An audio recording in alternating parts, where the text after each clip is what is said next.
Thank you so much for joining us here, LAXNAI 2022, as we get ready to start with the Onondaga Fire taking on the Seneca Marksmen.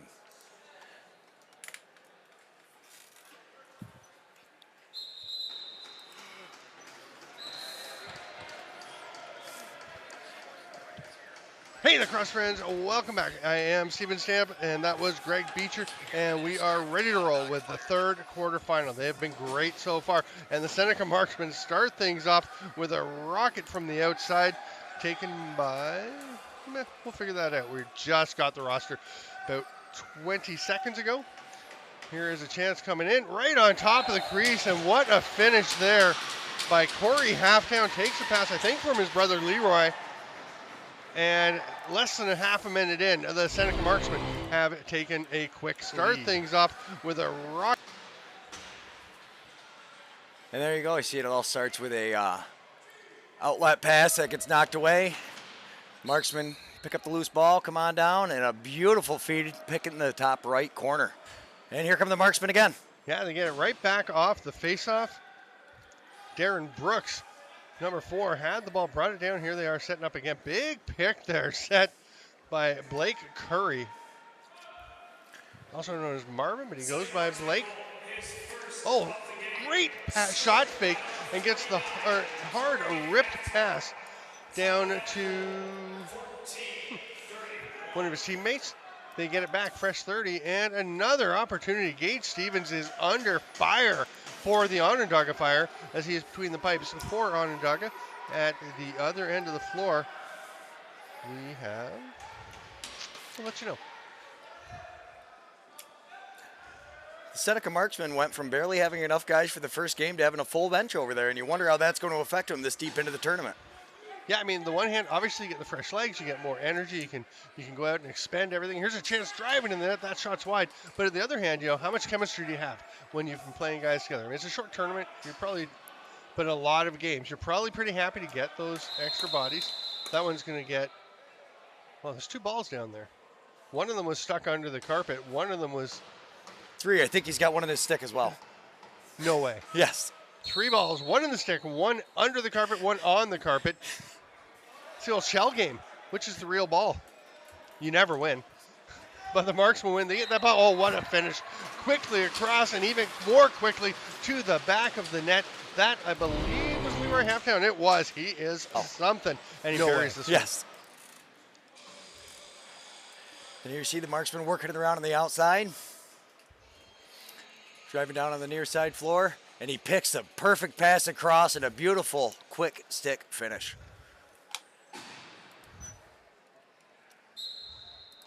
Chemistry seems to be there so far for the Marksmen, but the Fire win this face-off. And the Fire have been very good, but they have hardly got a chance to even possess the ball or be a part of this game so far. That can change, but Seneca Marksmen are just dominating to this point in this game. Fighting for the ball along the boards is Tommy Scanlon. Loose ball push, I believe. Is that a fresh? It is a fresh 30. Scanlon's shot way high, but almost grabbed by Leroy Halftown. Winds up rolling to Gage Stevens. He's going to try and hit the man deep. Didn't quite get enough air under it. He was looking up the floor, trying to get it to Trey Deer, who is here. Very exciting. As the Marksmen bring it down into the offensive zone. Not sure if Trey Deer's been here before for a game. I know he missed the first day for sure, but here he is on the breakaway. Oh, great moves. Trey Deer, who was absolutely electric for the Orangeville Northmen this summer as a rookie with that club. Such a talented young player, and you see it all on display with the poise on this finish. Absolutely. You see here what happens is the ball gets knocked down. The Fire throw a beautiful pass up. They're able to get it. And he simply double fakes and beats the goalie. Outstanding play as they make it a 1-goal game. Onondaga goal, his first of the game. Scored by number 21, Trey Deer. With assist, number 66, Overy Tochi.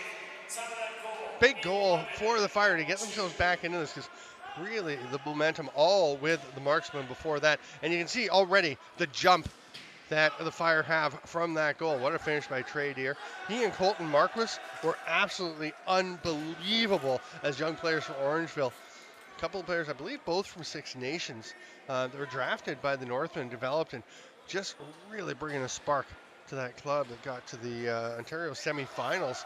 Just missed advancing to the Minto Cup. Here come the Fire again on his offside on the run. Pretty good shot there from Brody LeBourne, but turned aside by Davy Jones between the pipes for the Marksman. And Davy Jones originally was going to be playing with another team. The Marksman had a bit of an emergency situation, and before he had played for anybody else, he was picked up by this club, and they are pretty excited to have him. There's a save by Gage Stevens as the Fire are excited to have him on their side. Here's an outlet pass. They've got the man ahead on the floor. Oh, it gets away from LeBourne. They were going to go tick-tack and toe way down the floor, but it just got away and they weren't able to take advantage of that break. That one's a little bit too high for Gavin Hill, and it'll be picked up there by Gavin Dustin. Marksman 4-on-3. That pass a little bit low. There wasn't much of a pass in the lane, so just trying to get it through. It will be picked up by the Marksman, and they will set to the offense. Blake Curry with the ball. Corey Halftown diving, and then it's good. What a play. Corey Halftown kind of turns what didn't look like too much with a very quick first step, gets himself underneath and open, and into a 3-1 lead for the Marksman. And here come the Marksmen. They pick up the loose ball, and beautiful follow through, diving shot, and beats the goalie. These extra possessions and loose ball possessions always seem to make a huge difference. Just, the opportunities, especially on a second chance like that, where you're able to grab the loose ball and go immediately to the net. Just had that, like we said, half step on the defender. And takes advantage. Oh my goodness. That is a rip. Lucas Beaver, we were able to grab the loose ball. Just enjoy this one. It's a gorgeous shot. Here you see he feeds it across. He's coming off the bench. Steps in, turns, rifles it, and paints that top right corner. Lucas Beaver loves to play lacrosse. He played with a team in the IBLA last year, won the championship. I had him on Lacrosse Link, and he was an absolute delight to talk to. So proud of what his team had accomplished. Now he's gone on and played in the Arena Lacrosse League, had some massive games in the Arena Lacrosse League, went up and played Senior B in Ontario this summer. He is going and playing at the highest levels he can, wherever he is available, where there's a chance for him to go and play and grow and develop as a player. And that's the talent he brings. He's bringing the hard work to try and supplement that. Absolutely, and as you were just saying there, getting on the floor as often as possible. There's nothing that replaces time on the floor and a stick in your hand. There's no other way to prepare like there is playing like this. Interference call to Nate Schultzke, who I think has had a very strong tournament, but he will go and sit for a minute or less, and the Marksman up 4-1. Going to have an opportunity for more, and the slow pass after the big shot fake windup, and Onondaga had a player, Lee Powlis, headed up the floor. It was going to be a 5-on-3. They will get the defender back out. And again, somebody taking off up the floor. This time it's Carmen Papa. Or sorry, the other side, it was Trey Deer that was taken off, but he can't get it. Davy Jones comes away with a quick outlet pass. Not sure much will come of it, and it's going to be too many men. Oh yeah, that's on Seneca. They have 6 guys on the floor. That's why he was so wide open. You can't cover 6 guys when you only have 5. It does help if you beat the guys onto the floor. And wait a second. That was on Seneca, right? I believe so. They had the ball. They're not sending somebody over, though. They're refusing to take the penalty. No, here he goes. We're 4-on-4. Play underway while the player is still on the floor heading to the bench. Now it's a 5-on-4 as Schultzke gets released.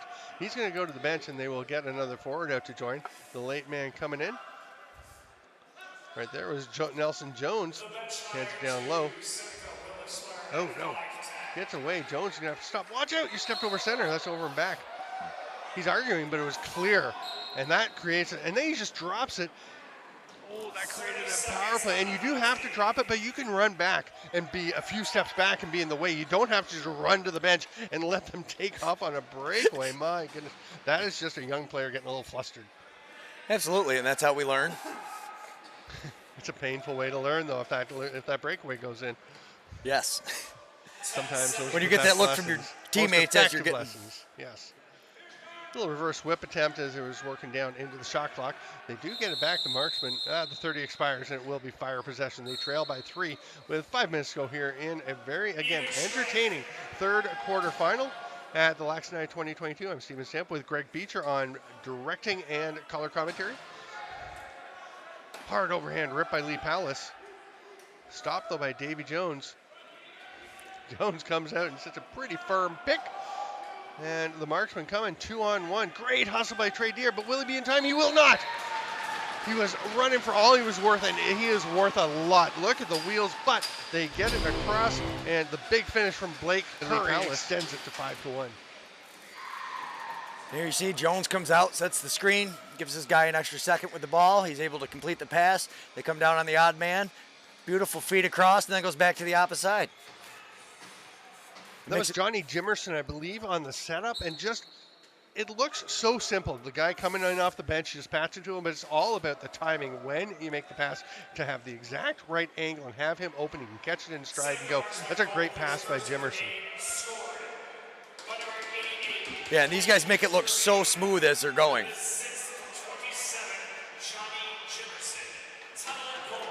Davy Jones, that's a hard one hopper to get it ahead to his one of his forwards, and the Marksmen immediately on a track again, and they are going to have a power play unless Blake Curry can put this one in, or someone else is there racing to get the loose ball, and they will retain possession. No fresh 30. That one's tipped away, and it's going to be picked up, and that will activate the penalty. It's going to be an Elio cross check. So with 3.5 to go here, we'll take a little bit, and then the penalty will get underway. Again, a running time halves 2 by 15 minutes. 2 minutes stop time at the end of the last 2 minutes of the second half. It's 5-1, the Marksmen. This Onondaga Fire team has looked very good, but Seneca today in this game is just dominating. Half downs at the top, and I thought they were going to go to him. Now they skip pass up to him. They look for the quick stick to Curry, but he is checked and then well walled off, and Schultzke ahead. Here is a chance. Oh, great job protecting the ball and getting that shot off by Aubrey Tallchief, but couldn't quite find it. Such a great defensive effort, but Tallchief protects it. And a really nice shot with him. It's one of the fun things about this tournament, talking to all the players. I was walking by, he literally was, hey, Steven. I go over, we have a talk. Oh, that's a nice pickoff. As they tried to go back door, and Lee Palace gets it, but had a great talk with him. He was saying Anson Gardner is his brother, and I called him in Founders Cup games back in 2018 in Saskatchewan with the Seneca War Chiefs. What a tournament that was, being right above Darius Kilgore coaching that War Chiefs team, and just hearing the teaching he is doing on the bench. Normally you can't teach much, can't coach a lot of specific stuff during a game. Darius Kilgore can do it. I think he's the smartest coach in the world. It's amazing, and I think that's one of the best things about these tournaments is you get other players to have that experience with these super talented guys. What a split of the defense there by Ron John, who actually was at the Founders Cup the year after up in Akwesasne, when we were calling that one, and he impressed there as a man among boys. He is an absolute physical specimen, such a smart lacrosse player. That is why he is becoming a pretty solid National Lacrosse League player, and he is great here. 3-on-1 for the Fire. Oh no, a bit of a rush, and didn't connect. It's the right idea, good effort by Jaden Jimerson, but it just did not get where it needed to be. There's a kick save though by Gage Stevens. Comes out to Leroy Halftown, fresh 30 with just over 30 left in the first half. Halftown, he loves this tournament. I remember seeing him sitting in the stands as they're walking into the tournament over in Onondaga, and he's just saying, hey, ready to chat, ready to talk lacrosse, loves to play it, loves to talk it. Here's a chance. 15 seconds, lots of time. Nice pass. Oh, big save. Davy Jones sends that shot to Davy Jones' locker. Oh, just before the end, the Fire pounce on the rebound. A beautifully placed shot, and just inside the far post by Mitchell Laffin. to get one back, make it 5-2, and a big momentum booster maybe for the Fire heading into the second half. Absolutely. And you see here, the Fire able to pick up the loose ball. The defender too worried about giving the extra slash instead of picking up the guy high, and that's what happens. 5-2. We will take a break. I'm Steven Stamp with Greg Beecher. It is a LAXNAI. Oh, wait, hang on. Keep the camera on. There is a brouhaha developing, or a bit of a tussle at the very least, over by the benches. Not sure if there'll be a call. It looked like Tommy Scanlon was just making his way back to the bench and kind of cutting through the Fire bench area. Order is restored. The refs say stay on your own sides. Let's get a bit of a break, get some water, and come back. We'll see you in about a minute and a half. I'm Steven Stamp with Greg Beecher. It's LAXNAI 2022.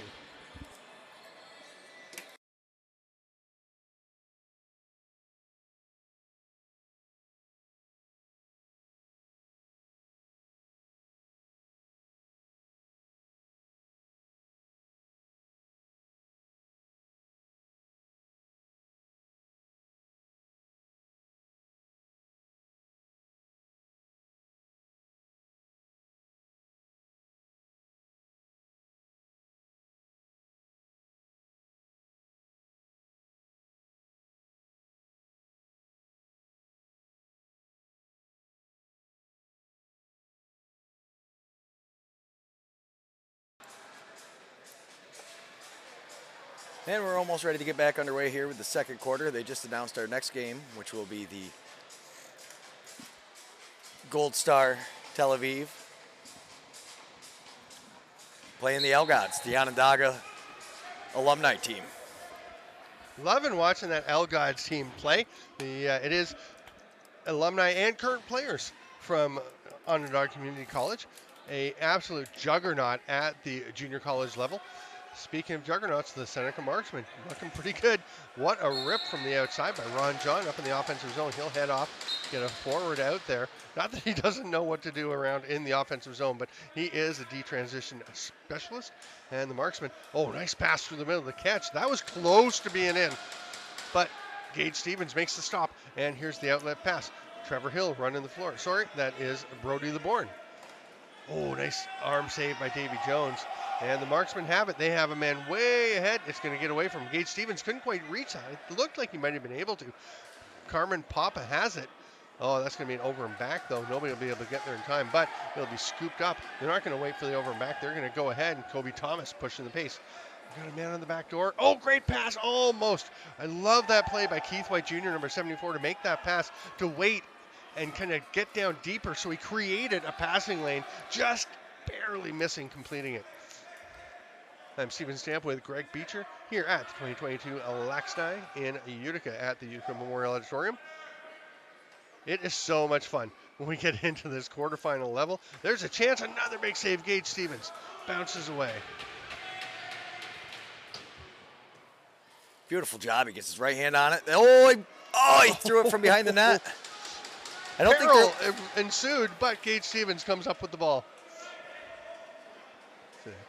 I believe that rule is the same. As long as the head of the stick doesn't go in front of the goal line, are they still not allowed to score in this tournament? Yeah, no, you have to have the stick ahead of the goal line. So unless it bounces off an opposing player, you can't just shoot it in.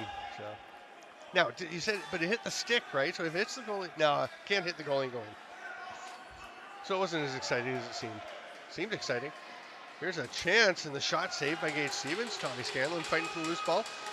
Bounces far away, and it will be scooped up. Oh, it will not be scooped up. Fire missed it. And some of these little possession battles that just go awry can really have an effect. We're going to say it was through the crease, I think, and then going to play it on Tommy Scanlon, who's arguing, as he is wont to do with the officials. But meanwhile, there's a play at the other end. It's a goal. I thought he was in the crease, but I could be wrong. The ref is right there. They have a lot to look at. Take a look at the replay on this one. What a lovely finish, one way or the other, by Trey Deer, making a difference. Sorry, can we see it one more? Yeah, I'm still on my way over. Well, I think he was good. Yeah. He was good. That's a great play by Trey Deer. My goodness, what a remarkable young athlete. Wow, to be able to do all that in the air while you're flying with somebody pushing you is just so impressive. I don't know how these guys are so aware, acutely aware they are in relation to the crease. when I make a play, for one thing, I'm moving so much slower, and my feet land on the crease line all the time. Now, I wear size 15 shoes. That, to me, is a reasonable excuse for it. Trey Deer coming back to play some defense, as that's going to be a crease violation. Just trying to hang on and fight his way, back his way into the crease for a chance, but nothing was there.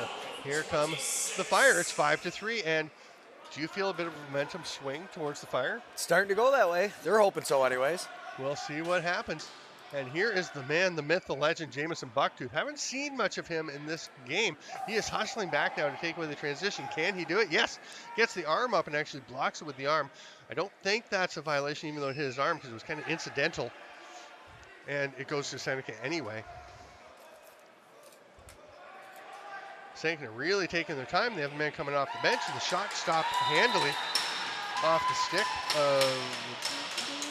Got a call down at the far end. do, away at the far end of the floor, as Emerson Stevens took that shot. Illegal cross-check for a minute to Tommy Scanlon, who is no stranger to the penalty box, and this will give an opportunity to the Fire to creep within one. You're going to go strong right with Lee Pallas up at the top of the man advantage. Backdoor attempt, what a finish. Trey Deer again. You don't think this young man makes a difference as he has arrived today to play for this team. He has scored a beauty. They throw the hat out as a challenge from the bench, but oh no, it's a hat trick, so they've thrown it to him. That's beautiful.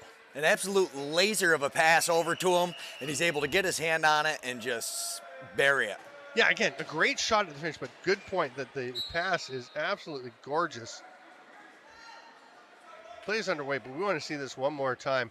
Oh, what a pass.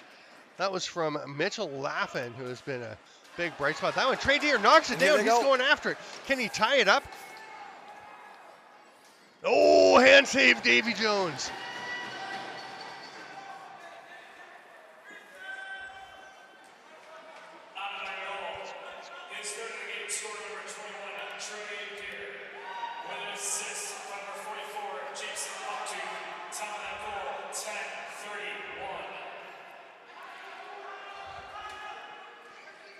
Fire get the ball back. Definitely some momentum on their side.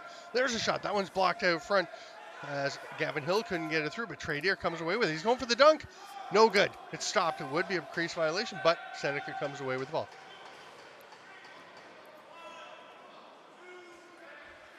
Now, I'm not sure what precipitated that cross-check, but now bringing it to a one-goal game, I'm sure his teammates aren't overly thrilled with that decision. Yeah, I think I have a pretty good idea. It's just, he's a very good player, very determined, bit of a hothead. Yeah, it happens. It does sometimes. Oh, the pass is a little behind. Nice defensive play there. Knocked that one away.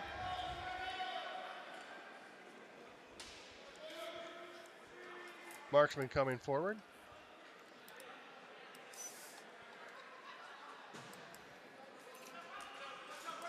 We got a few seconds left on the shot clock. This tip picked off, and Lee Pallas heading to the bench, get a man off the bench, and it will be a 2-on-1 with Trey Deer. Oh no, that was Jamison Bucktooth, and he can't believe he missed that one. He has been so sharp.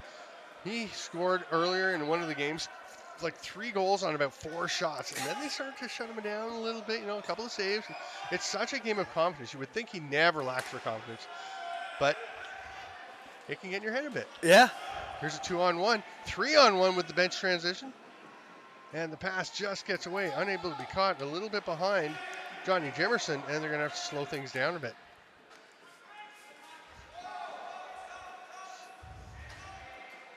Drive to the net, the shot saved by Gage Stevens. It's picked up, nice little move there to zip out by Gavin Kesselring. Gets it ahead to Aubrey Tallchief. They'll slow things down, set up until 1-goal game as we approach the midway point of half number 2. 2 15-minute running time quarters, halves. Oh my goodness. Except for the final 2 minutes where we have stop time. Here's Trey Deer shedding one checker. Ron John comes to get him. They switch it up. What a diving attempt. Jamison Bucktooth, but he is knocked down into the crease, and he goes immediately after, almost a delay game. He went pretty quick when play was blown in. Bucktooth stays up there, and very wisely, one of the marksmen stays to cover him. I believe that's Kane Kettle. That shot goes wide. It'll be an over and back, and Jamison Bucktooth will go to pick it up.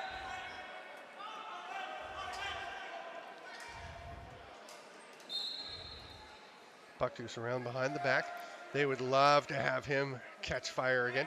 They come to the near side to Mitchell Laffin. Lee Pallas can't accept that pass. Nice little, nice play to get it back, and Laffin has possession. They go hard cross floor again, but nicely tipped away there. And now on the run, the marksman. Good screen, but the save by Gage Stevens. A nice coast-to-coast effort by Parker Jimerson, but didn't come to fruition. Lee Pallas drags it down, drives, saved by Davy Jones. Jimerson's in the crease. Jamison Bucktooth wants it back in. You're not getting that when your guy's laying in the crease at the foot of the goalie. Leroy Halftown, I can't leave him alone. Oh, but a save. I guess you can. Gage Stevens, what a save. Throws the hand out. Nice catch. Having to reach up. Nate Schultzke to corral that outlet pass. Made it look pretty easy. Backpedaling, spinning, reaching up with one hand. That's not easy. No, most of us can't do that without catching. Shovel pass doesn't quite connect.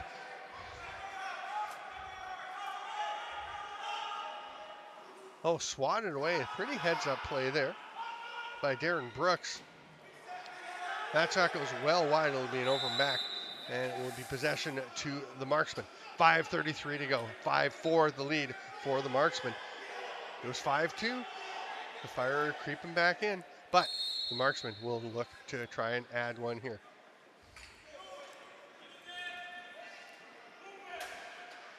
You can hear from the bench yelling, "Move it." Tommy Scanlon pulls it down. That pass was tipped away by Trey Deer, who was doing everything for the Onondaga Fire.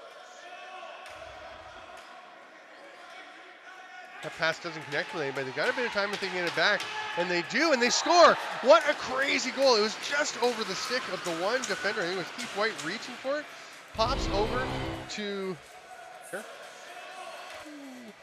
Oh, Lucas Beaver. There's Lucas Beaver, right? I believe so.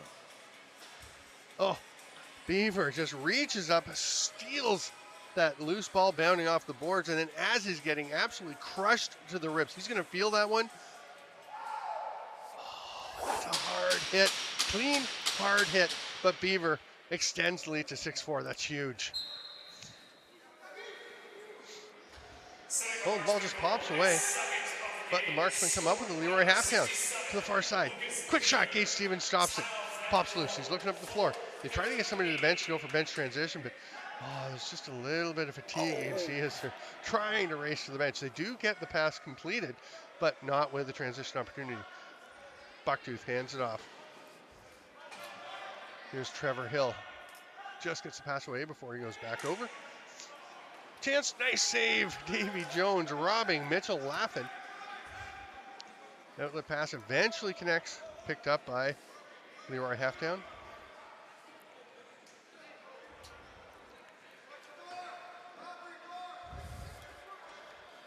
Six to 4 the lead. 3:33 to go in the second half. Putting his shoulder down, bullying his way to the crease.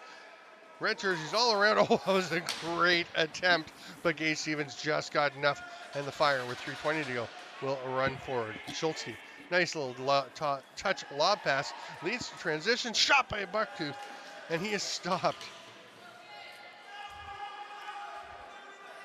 That is a very poised defensive play to make that clearing pass under the duress of a couple of back checkers. The ball rolls free. The Fire pick it up. It's Dylan Lyons. Gets it back. Nice shot, but Davy Jones stops it and wisely gets off to the side of the net because it did get away from him, but didn't roll out. And with 2:44 to go, we're going to have a timeout to the marksmen, who I think are feeling they need to just settle things down and relax a little bit, catch their breath. They've got a lead, 2 goals, 2:44 to go. They're playing very well, but you just feel the pressure from the Fire coming on. Yeah, absolutely. The Fire have made a couple of comeback runs already, and marksmen trying to stop that from happening again. Jones has been great back there, really keeping this a 2-goal game. We've got one more game tonight, and based on what we've seen in these first 3 quarterfinals, I am going to go out on a limb and say that Gold Star Tel Aviv and Onondaga Elgods is also going to be a very good game. Yeah, we are definitely spoiled. We have gotten to see a lot of great lacrosse up here.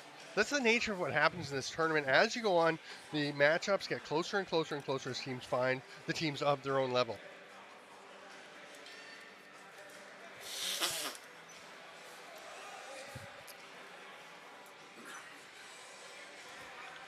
Seneca, of course, will have possession coming into the timeout. You have to have possession to call the timeout.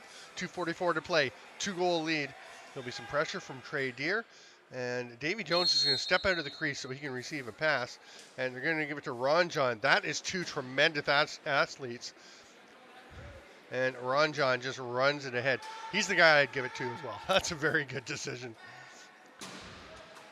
Quick shot. Stevens comes away with it. Maybe a little quicker than they might have wanted. Nice forecheck attempt there. But they can't turn it over. Blake Curry putting some pressure on. Quickly down the floor. They try to get it to Trey Deer. Comes back to Bucktooth. It's going to be grabbed by Schultzke. Just over 2 minutes in the game. Wonder when they will start to pull the goalie. Oh, that's going to not roll in. The hard shot from Jamison Bucktooth was rolling just, I think, wide of the net anyway. It was picked up there by Johnny Jimerson, and they quickly get up the floor. Tommy Scanlon hands it off. Heads up play. That one, though, is going to bounce away. It's going to be tracked down by Leroy Halftown. They've got 12, I think, on the shot clock. And Tommy Scanlon's just going to stand here by the near boards and wait until somebody comes and makes him make a move. And then rips a pass across that will be picked up by Dylan Lyons. Watch stepping back into the crease. He doesn't do it. Good play. Here come the Fire. 1:30 to go. They trail by 2. So far, Gage Stevens leaning against his crossbar. He is not coming out yet. No need. Oh, no. It's a mom goal. It's on the backside of the mesh. It's another Greg goal. Yeah.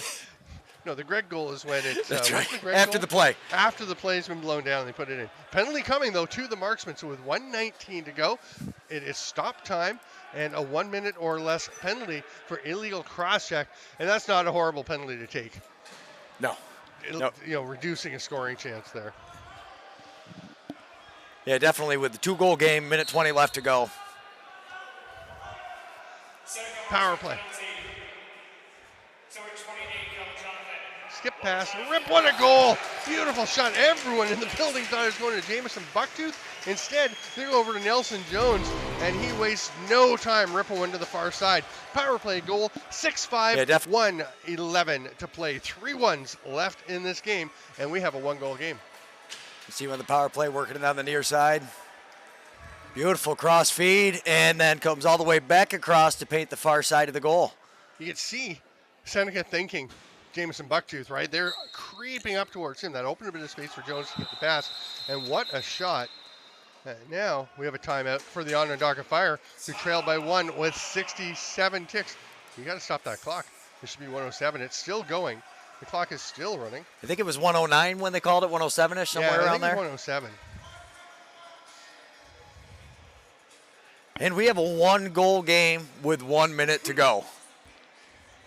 Yeah, they're putting it back to 109. So the Fire with the ball. We're going to see Trey Deer out there. We're going to see Jamison Bucktooth out there. I would think we'll probably see Nelson Jones, who just scored out there. And we're going to see some terrific defenders. You see who we got out there? Carmen Papa. We've got Parker Jimison. I assume Ron John. Well, yeah, Ron John's actually leading the defensive huddle as they prepare. Ron John now with the New York Riptide. He was drafted by the Colorado Mammoth, who were pretty stoked to be able to pick him after a trade. And they wound up dealing him to New York with some other assets.